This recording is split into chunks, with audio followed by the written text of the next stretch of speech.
The Beijing Humanoid Robot Innovation Center has unveiled the world's first self-developed, full-sized humanoid robot capable of running solely on electric drive, named Tiangong.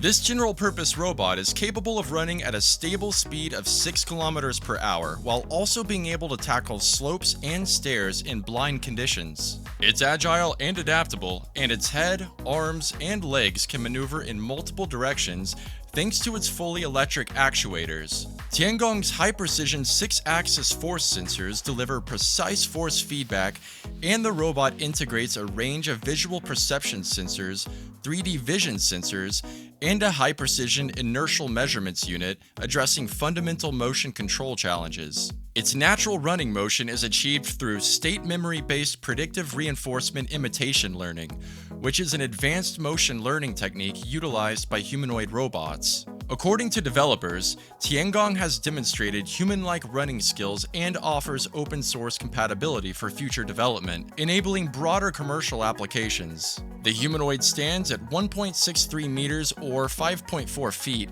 and weighs 43 kilograms or 95 pounds. It runs on a 48-volt, 15-ampere-hour battery and includes onboard Wi-Fi.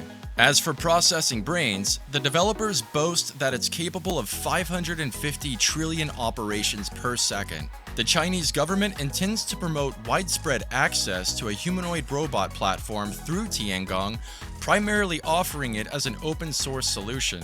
A vision strategy announced by the Chinese Ministry of Industry and Information Technology in November 2023 aims to begin mass production of humanoid robots in 2025, and by 2027, these robots are expected to possess the ability to think, learn, and even create.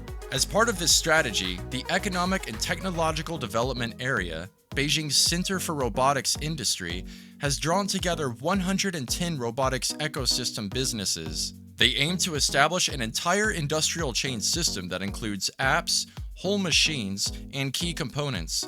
So what do you think about this plan to mass-produce robots that can think for themselves and create? Let me know in the comments section below and hit that like and subscribe button to stay up to date with future content. Thank you for watching, and until next time, save that money.